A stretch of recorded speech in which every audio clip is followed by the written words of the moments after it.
What makes a maker, I think, is somebody that doesn't see the problems as problems, but sees them as opportunities to make, fix, change.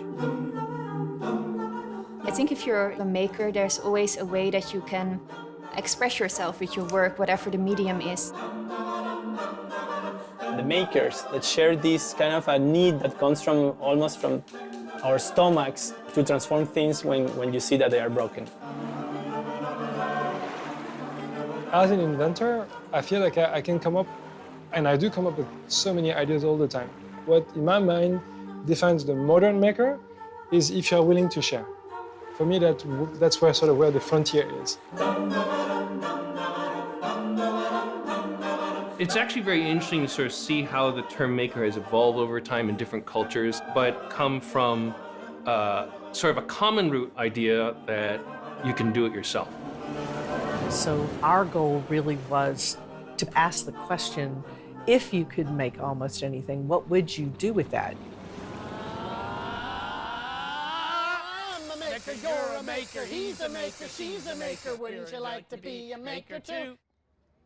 I'm a maker, you're a maker, he's a maker, she's a maker, wouldn't you like to be a maker too? Maker Camp! Well, good morning, Maker Campers. I'm so glad that we could be together today. I want to introduce you to a very special guest we have at Maker Camp. It's this guy right here. This is Dale Dougherty. Everybody say hi, Dale. Hi there. Dale started to notice that some people were doing some neat things. About 15 years ago, he decided to really start documenting that and got a team together and made Make, which is fun to say that you made Make. And all of that happened because he had a bright idea to say, let's bring everybody together. You know, I don't think of myself as a really talented maker, but I kind of saw people doing things and thought it was important.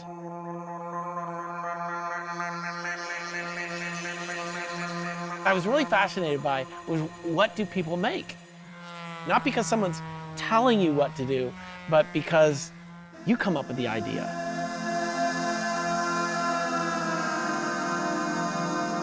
You take that idea seriously and start to build something.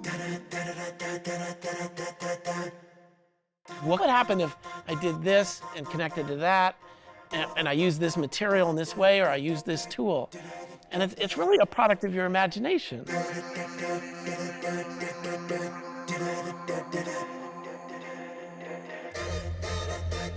The act of making is bringing that idea into reality.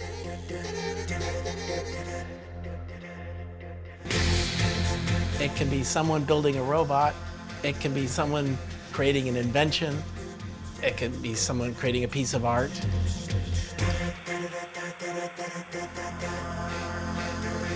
In some ways, what I like to do is tell stories about people who make.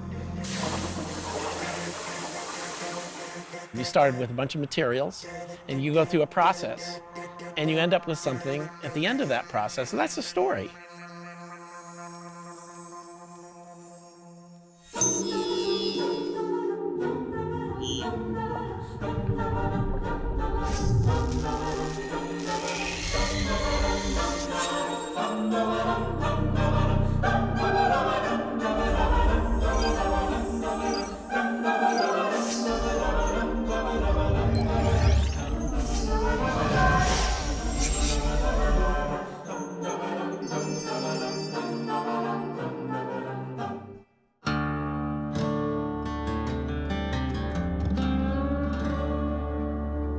The idea of us Americans tinkering in our garage is 100% exactly how I grew up. We had a garage that was filled with some of my grandfather's stuff. I remember some of the old tools like wrenches and hammers and stuff, nothing really big.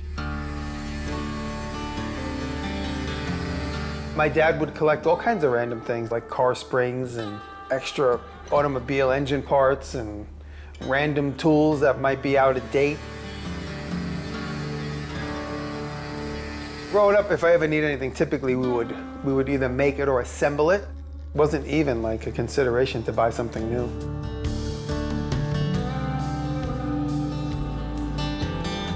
And then there was a time where in the 80s, like, it seemed like nobody really used tools.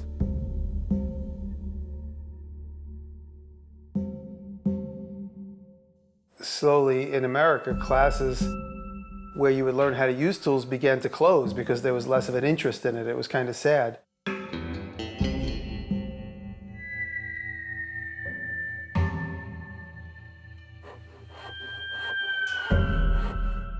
And I never stopped doing it because of my culture, my personal family's culture. We just always made our own things.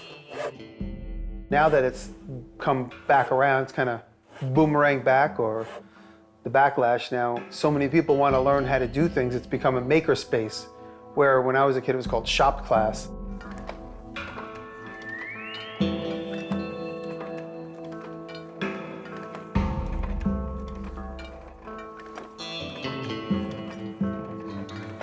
So I guess I found the maker community, but my community as a maker was always here.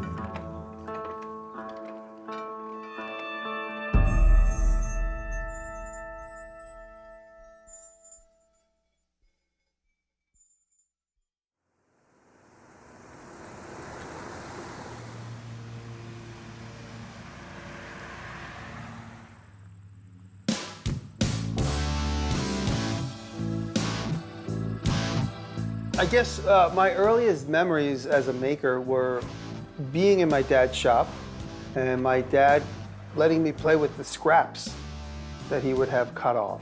But then he started letting me play with the tools in the shop, like the power saws. And I remember he would draw images and I would cut them out. I got out my bed early this morning. Just for the rooster crow for day. I got in my bed early this morning, folks, now. Well, I know she gone. And I remember I cut myself pretty severely the very first time I used it, right down the middle of my thumb. And he laughed. He's like, I figured that was gonna happen. And he took black tape and he put black tape on it, electrical tape, wrapped it really tight so my thumb was like pushing. I felt like my heart beating in my thumb. I was crying, and like when he didn't cry and didn't panic, I was like, okay, maybe it's not that big of a deal. So he minimized the incident for me, which is funny because now anytime I get hurt, I'm like, whatever.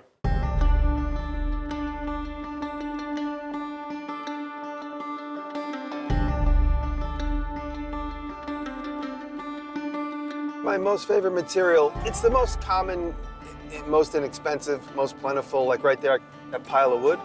And I could probably make something out of it.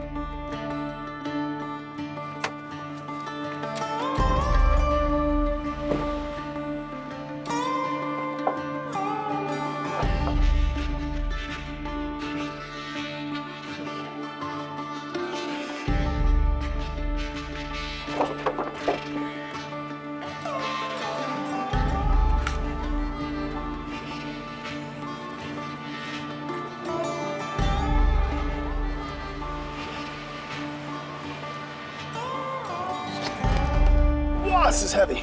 I personally like to make things that seem a little rustic. It's what I'm attracted to the most. I like sawmill style wood. I don't like perfectly clean.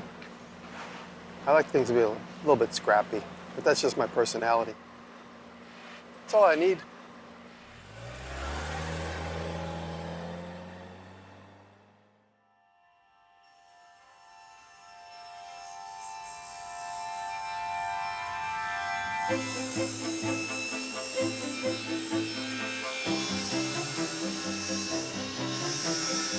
I really enjoyed architecture as a student because you had the freedom to come up with ideas and problem solve. I like the practicality of just thinking and doing stuff like that. But then when math was involved and the teacher would be like, okay, what's the calculations of the compression and the tension of a steel beam, blah, blah, blah. I'd be like, I don't know. Come on, dude. I don't know. I just want to make something.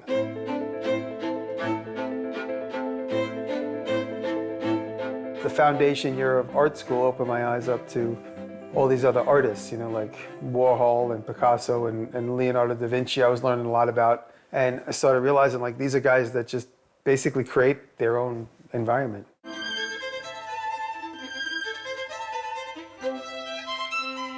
I remember seeing pictures of Picasso as an old man jumping around with a cigarette in his mouth, like with no shoes on, and I was thinking, this guy doesn't have too many rules to live by, but he's having fun. And I'm not saying that was exactly what I wanted, but I knew it wasn't being a policeman or a fireman.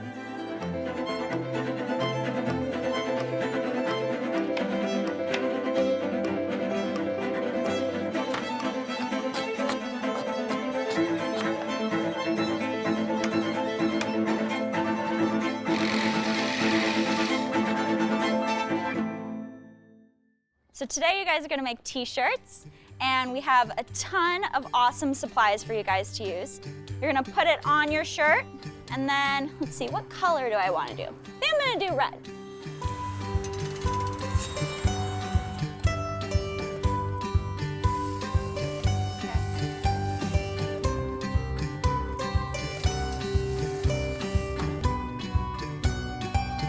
Today is make penny gliders. Big important part of this is balance. I think what I've seen over the years, originally what I thought was a small group of people who made things for all kinds of reasons because they were interested in something. Balance the equal distribution of weight. They were curious, they liked to tinker, they liked to try doing things. They're explorers that like to go out ahead of the rest of the world, and they try things. And they'll spend hours immersed in learning about something. Woo! That's magical. Truly good. And those things fascinated me. I said, those are people I want to follow. I want to get to know them. I want to learn from them. I want to tell their story. And I want them to show other people what they do. All right, good morning, Hacksters. Today we have a special guest. He's an extremely prolific hardware hacker, author. He is one of the individuals whose competence gives people imposter syndrome. You only have to say bunnie and everyone knows who you're talking about in this business anyway, so you're pretty famous. Bunnie is my hardware guru, and he's been an inspiration and a teacher to everybody in my community. Bunnie is like the prototype of a maker. He will be doing it regardless of what happens in the world. I'm sure everyone knows who you are, Bunnie Huang. It's just always been this curiosity in me. Like, I see something, I just want to know how it works, what's on the inside, what makes it tick.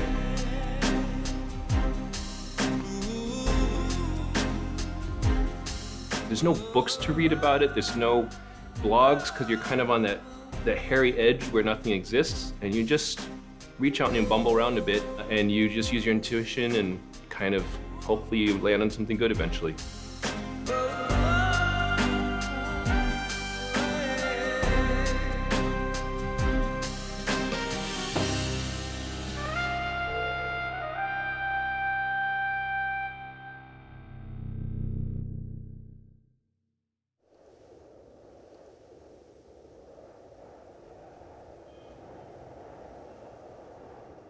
So typically when I get computer parts in, I'll take them apart, partially just because I'm curious what's inside, and sometimes you find some surprises in there that are relevant and important for your situation.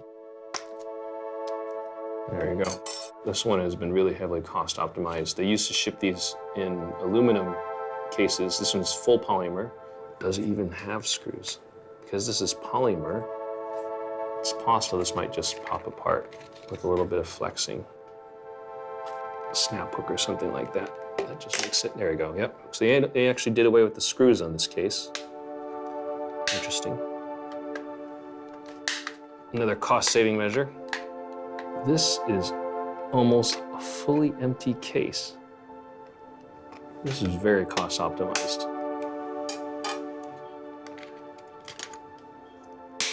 There you go. And so there's a couple interesting things about it. First of all, you can see there's just a ton of empty space. There's more space in the product than there's product at the end of the day. They reduced the size of the circuit board to save cost. Every bit of circuit board adds cost to the product. There's a lot of things to notice about the circuit board. They've gone for a full custom controller chip, so it's their own brand, so their margin's really good on it, despite being a really low cost design. I can sort of respect the amount of effort that went in to reduce the cost of this. So there's a, you know, I'm taking this stuff and sort of storing it in the back of my head. Like if I had to do a similar, someone says, oh, I want to take a product, I want to cost reduce it, I just picked up a couple little tips, if you will. It's like reading a book about how to cost reduce a hard drive. Well, good morning. It's very exciting to be here today and have the opportunity to announce a whole new platform. A platform that all of you are going to take in directions that we can't even imagine. So I'm announcing the Xbox. When I hacked the Xbox, I had no idea what I was getting into. It was just another, you know, a sequence in the pattern of things I did. At the time, I was researching supercomputers as part of my PhD dissertation. And my advisor, Tom Knight, was like, you know, if you guys are thinking about high-end computers, there's these really interesting boxes that came out now, these video game boxes, which are, you know, have the power of a supercomputer a few years ago, but they cost a few $100. You guys should take a look at this and understand what's on the inside because it will inform your research, right? And so I took the Xbox apart. I did the first thing I always do to everything. I dumped the ROM and I posted online because other people are interested in it. That was a thing that you did. It was fine. I didn't know there was anything wrong with that. Received at 7:44 p.m. Andrew, my name is. I'd like to chat with you a little bit concerning the ROM image you have up on your website. We'd certainly like to have you remove that if you could. If you have any questions, please call me at area code. He was very polite, right? It's like, can you just take this down, right? You know, maybe you shouldn't put it. I was like, sure, why not? Whatever. I didn't fully comprehend, you know, how much hot water I could have been in at the time. Actually, what happened was in 1998, a law was passed, the Digital Millennium Copyright Act. This law was so broadly provisioned that even in the privacy of my own home, after paying full money for it, I'm not stealing anything, it was still unlawful to have done what I did. When you get something in your house, it's yours. You can do what you want. Even if they cryptographically lock it, it's in your house. You bought it, you paid for it. Why can't you open it up?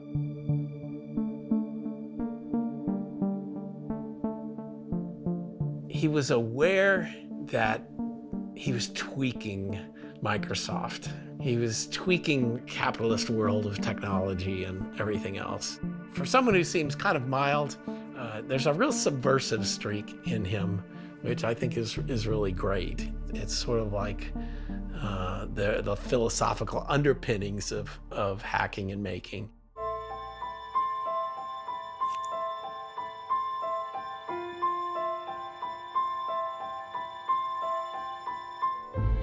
The Xbox experience did change my perspective a lot.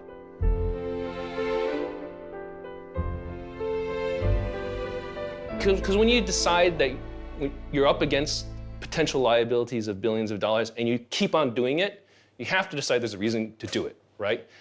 And for me, I was like, taking things apart is me, right?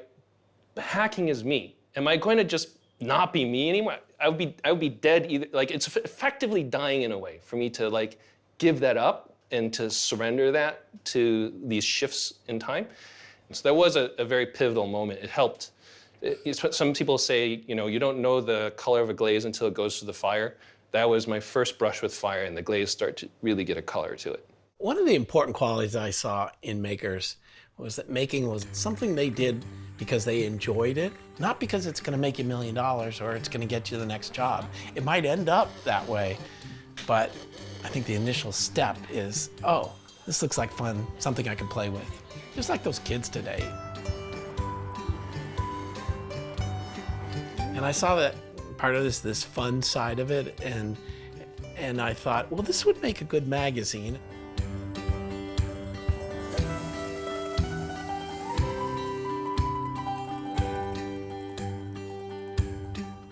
And then eventually the light bulb went off when I say, we call it Make Magazine.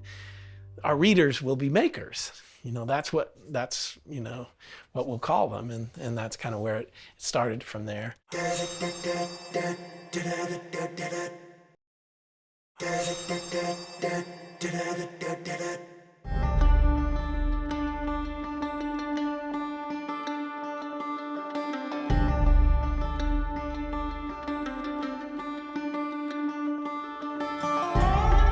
We are going to the East Durham flea market right now.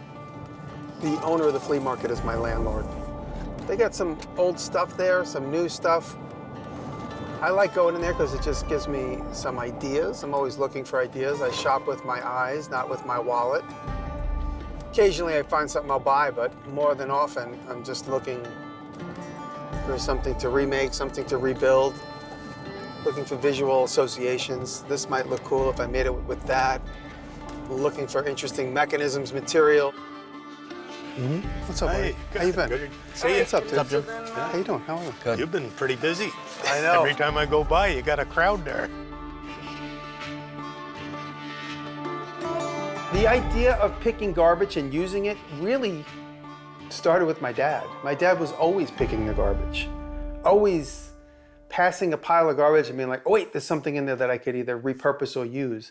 So it really came from my dad.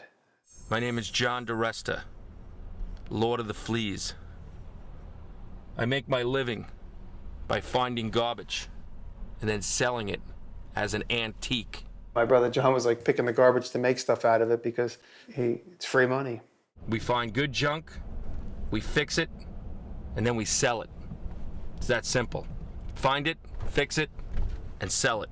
In 2002, he said to me, why don't you come out here and film me picking garbage? Maybe we could pitch it as a television show where I make things out of garbage. So I went out to LA, I filmed him. I was also learning how to edit and shoot. And that was the beginning of my career as being on TV. Hi, I'm John Diresta, and welcome to Making It. I can make anything. And I can make anything funny. I hope so. And then that's what led to several TV show concepts. It was just that basic idea of finding material, building material in the garbage and making some new thing out of it. Oh wait, I see a handsaw. Let me look at the handsaw. That's actually not bad. I'm looking for a good rip saw. Do you have that marked or no? See right there, it says 25 cents. Just kidding. No, there's no mark on it. Okay, we'll figure it out. $65. Such a deal. I'll give you 50 cents for it. Yep. This is what I'm looking for, but I ain't paying $165 for it. I'll give you $20 for it. Jimmy. Is this a joke? $165. Yeah, such a Do deal. you have any more of these? It's the only one I know of right now. There we go. You're supposed to go the other way and meet me halfway. I get those down at Livingstonville for 30 bucks a piece. So I do 30. I mean, it's not the antique. You get a lot of people in here that think, you know, just because it's old, it's an antique. It's just an old saw blade. All right, you beat me up again, but that's all right. Come on.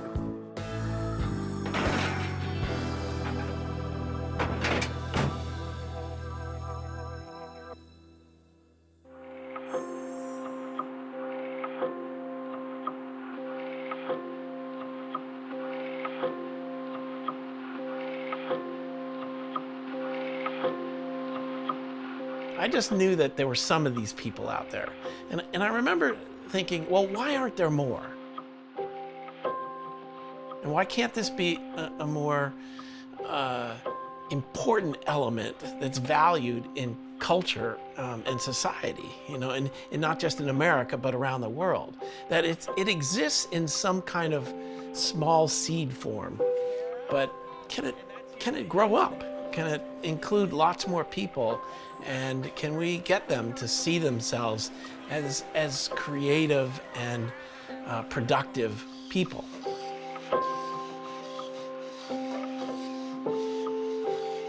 And so, you know, about a year after publishing the first magazine in 2006, we did the first Maker Faire in the Bay Area.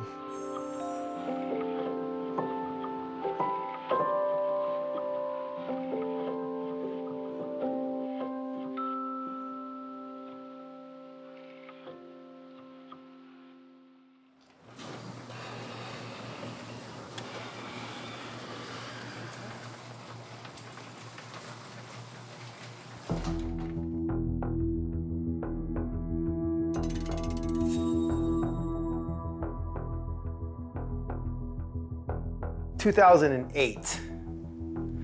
I'm sitting in my apartment one night, and And I'm bored, and I said, I want to get a specialty license plate for my car. And I noticed at the time there was iPad, I this, I that. It was like, the term I was like, kept coming up. So I was inspired by the word I before, you know, an adverb.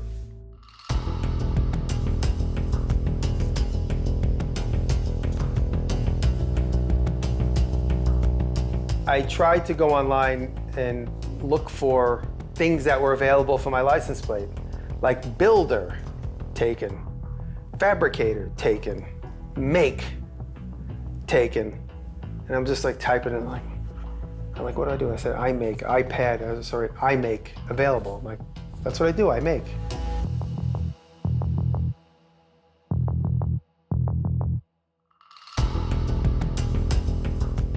Now, my license plate says I make all this time. About a week after I signed up for Twitter, I get a DM from somebody that works at Make Magazine. They said, we just saw your license plate. We want you to come to our event that's being held in New York in September. Can you come? And I said, oh yeah, I'll come, great.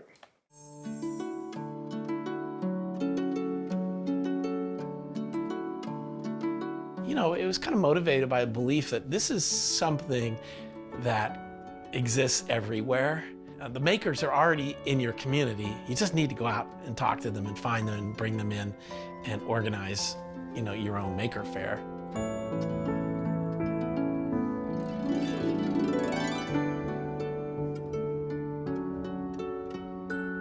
One of the things that has been a kind of a through line in, you know, the magazine and Maker Faire is bring together people, but have them bring their projects and talk about their projects and share their projects, because that's when they kind of reveal who they are. Hi, my name is Jimmy Diresta. I make my own keys because I find the way keys are typically made are boring. I actually wish there were no reason for keys because they just slow me down, so I try to turn my keys into art. See, there's a video of me online of people at Make Magazine showing off my keys, and I had on leather front pants, and that was the first time I was at Maker Faire. I'm Richard Carter, and this car is the Sashimi Tabernacle Choir.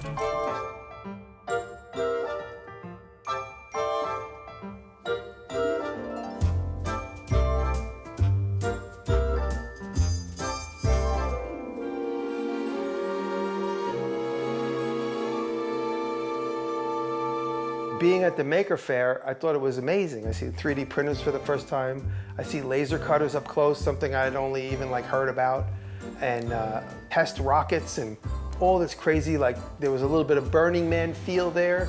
Guys with big metal things falling.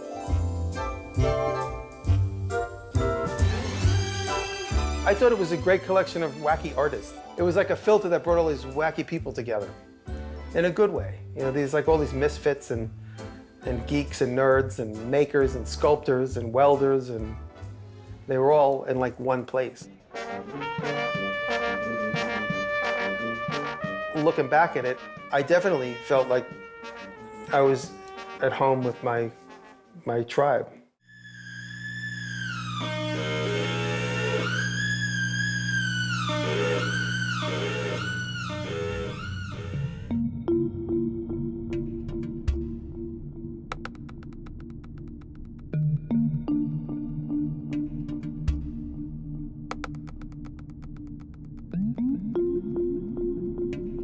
I think I was really born out of this maker movement and born out of this idea of, something's not working in your life, hack it and make it better.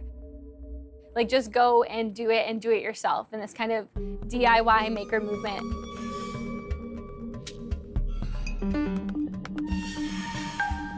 And then the other part of the movement that resonates so much with me is then share your solution to other people, share your solution to the world.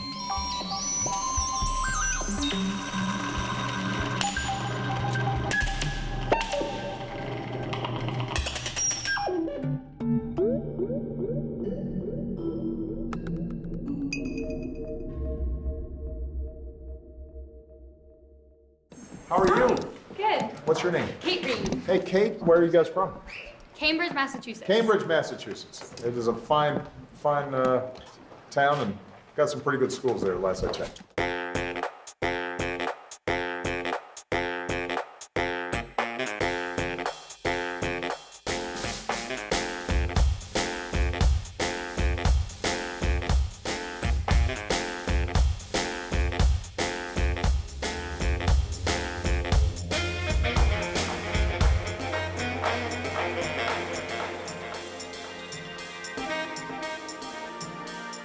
I am from the Boston area, born and raised, and I was homeschooled when I was younger from 1st through 4th grade.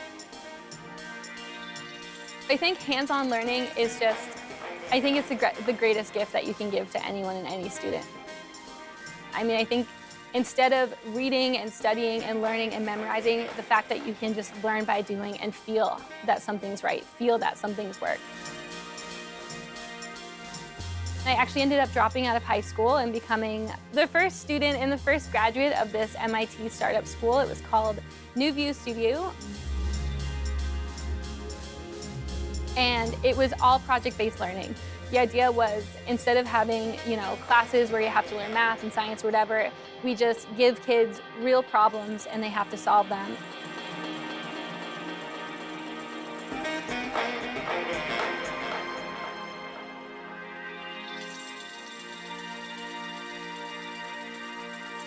Through kind of those processes, I was just making products all the time. It was like every 2 weeks you have to solve a problem, present a prototype, have everything working, and like share your entire process. And that's kind of, I think that's where I also realized that, there aren't necessarily like grown-up problems and kid problems. It's really like we have a world full of problems, and anyone at any age can go and try to solve one of those problems.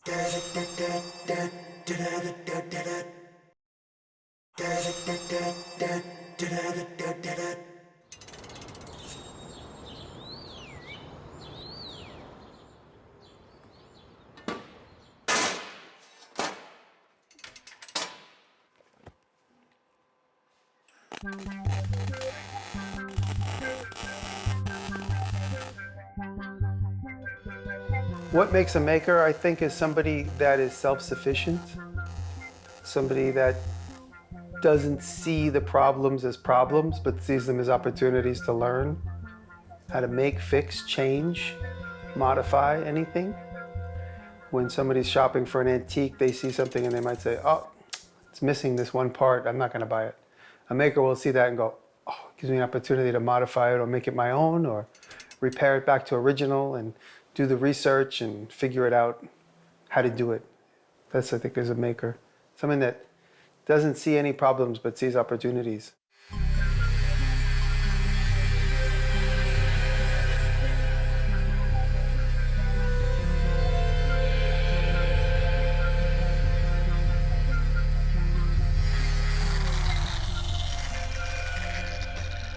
Well, Jimmy's a wonderful character. He kind of does old school making. It's like seeing a good cook, right? Or, a good artist doing something. You're kind of fascinated by their personality and what they're doing and why.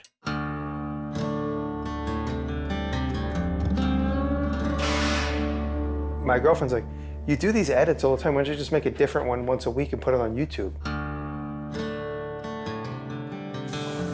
In the maker space, there was a couple of early on makers that were getting 20, 30,000 subscribers. And I never thought it would be possible for me, but I was like, what's the worst that could happen? I know how to shoot, I know how to edit. The worst that could happen is that just nobody watches my video, who cares?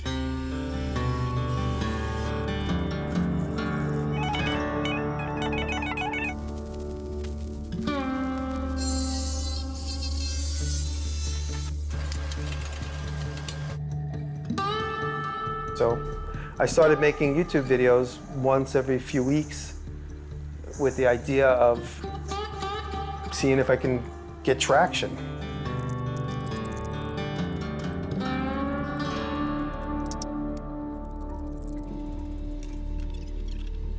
One of the things that he does that I particularly like sometimes in his videos is he won't be on camera. It'll be just him making something kind of quickly.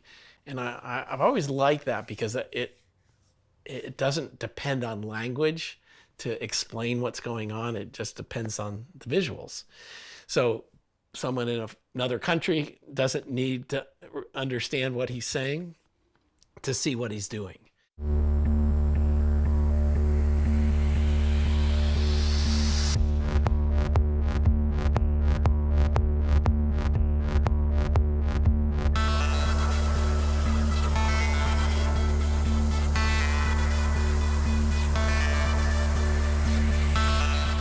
And then I started realizing the best thing about working on YouTube versus working with a network, it's just me and the audience directly. That's all it is. There's nobody in between.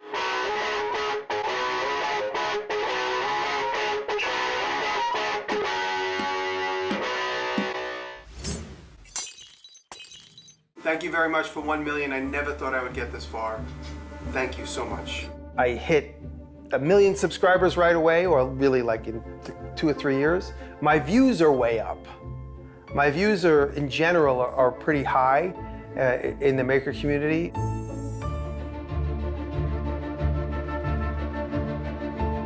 You know, you're one of the legends I'm looking forward to every single week to watch your videos. Thank you. So hello, everybody. I can't believe so many people came out to this. This is amazing. It's really amazing. I want to thank everybody, and I really appreciate it. And it's just nice to see how big this community is here. Nick, what do you think? We're going to do one next year? I don't know, what do you reckon?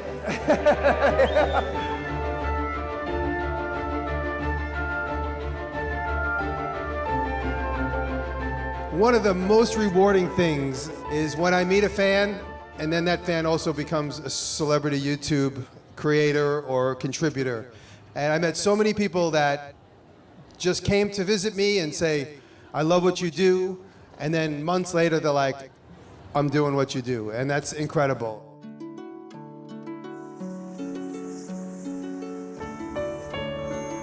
I always say YouTube is like the head of the octopus.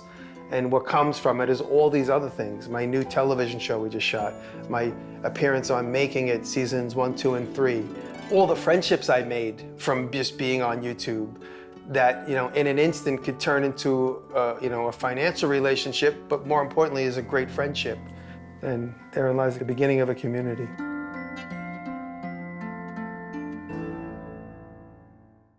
So what do we got here? So this is a hand drive wheelchair attachment, which can attach to any wheelchair, and it allows it to be powered in a rowing motion. So like this instead of like this.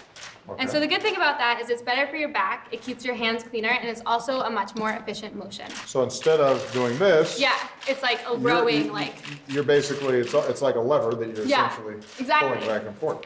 One of the questions that we were given, or problems we were given, was to hack a wheelchair. So how can we start this kind of DIY maker movement around hacking wheelchairs and making just everyday things more accessible?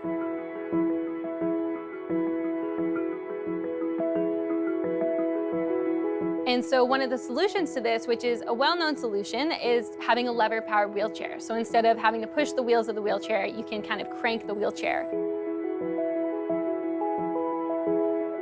And so we were like, oh, this is awesome. Like, this problem is already solved. Why don't we, like, what's the problem then? And then we realized that these lever-powered wheelchairs cost thousands and thousands of dollars. And it's for a user group that doesn't necessarily have all those thousands of dollars to spend. So it was like, okay, this seems pretty straightforward. Like, we can make these lever-powered wheelchairs.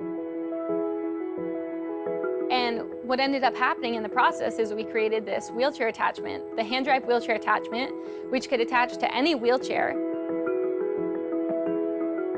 And because of the whole 3D printing movement and DIY movement, the entire thing ended up costing $50 in parts, which was pretty amazing, seeing as that was less than 1% of the cost of the other lever-powered wheelchairs on the market.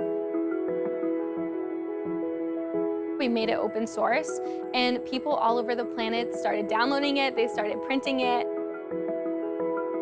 And from there, the Obama administration heard from us, and we were actually invited to the White House Science Fair to present the hand drive to the White House and President Obama. Okay, all right. So basically, I have to unlock you, and that hold on to that. Okay. And you can just push forward. This one's up. Oops. Well, I think it came out. Oh. And from there, you know, Obama tried it, and it was so cool, and he actually broke it, which was even cooler. That's outstanding. How long did it take you to design? So me and my partner, who's not here today, have been working on this for about 3 months. Uh-huh. And it's entirely 3D printable. There's some of our older versions here. And then from there, the entire project just kept spiraling and kept snowballing until we had accidentally created this international movement of, you know, accessibility and understanding how how to empower ourselves through making and through hacking.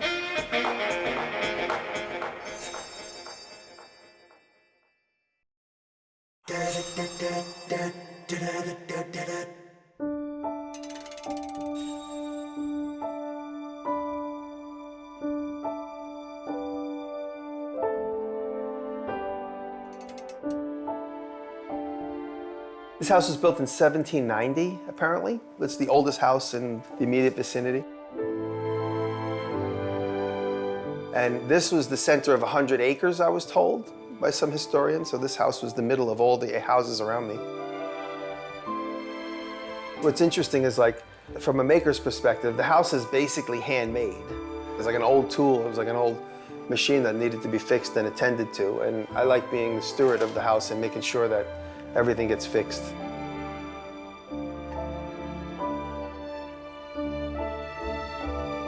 Did you see this, Dad? Is that amazing? Yeah, no, that one. We've added the big new building, and then we're going to build a new barn, and I've added the blacksmith shop. And we've rearranged some of the landscaping. So this place has become a real special part of my maker journey. I am who I am because of my dad, 100%. And he wanted to see me always making things. Jimmy said he is who he is because of you. Oh, yeah, no. Well, I mean, I gave him the access to the tools. I gave him the access to the wood shop. And he created with his mind. And so he really encouraged me to work more and more and more. And which was funny because as I started to develop this life as an artist, he started getting nervous. It's almost like he created a monster. Then when I was in art school, he kept saying, well, why don't you take the police test, something to fall back on. He just was always fearful of failure. He never really took huge opportunities. He always was afraid. What's that big wheel? Oh, the big wheel is a big casting mold from a factory in the Midwest. That would have been used to make the casting. It's a big wooden pattern. Oh, wow. This looks amazing.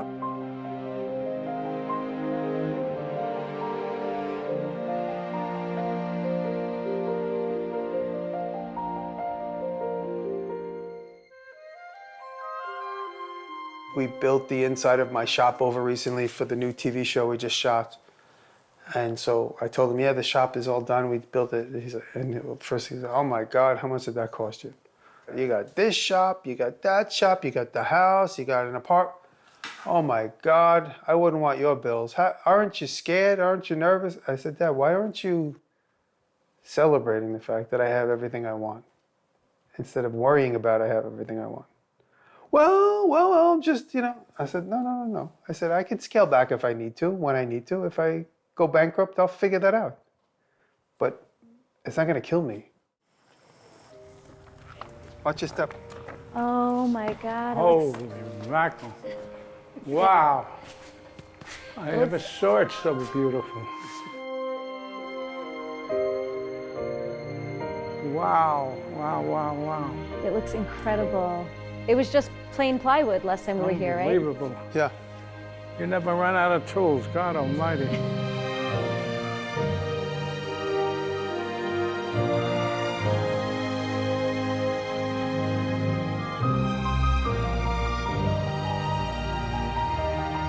Started in my cellar. Yeah, right? My cellar was from him to here. Yeah, I would say like this, like. Yeah. Come look. That's your bandsaw. That's the one I got from you. Oh, I thought it looked familiar. I made new knobs for it, but that's the bandsaw from Woodman. Yeah. Wow. I would cut something with that, throw the waste away. Jimmy would take the waste out of the garbage pail and make something with it. 5, 6 years old.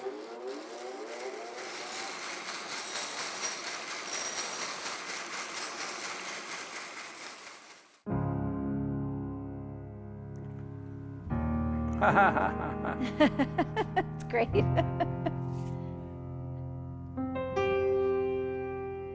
Unfortunately, I regret to this day, instead of praising and complimenting. I'm like, oh, another Jimmy creation, another Jimmy. And then when I realized that what he was and where he was going, I am so embarrassed, but he just was remarkable.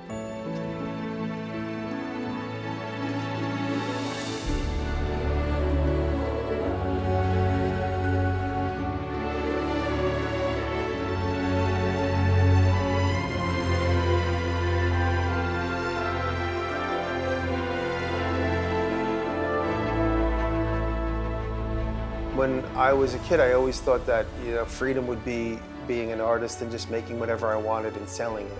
And I'm kind of there at this point. My products are a little bit more commercially oriented. I do more commercially viable art, more practical inventions, but it is still a sense of me designing, developing things and making them and having a sense of freedom. I'm not necessarily tied to somebody else's design criteria. I make whatever I want now, and whether it's the content that earns me money or the products itself that earns me money, it frees me up to be more artful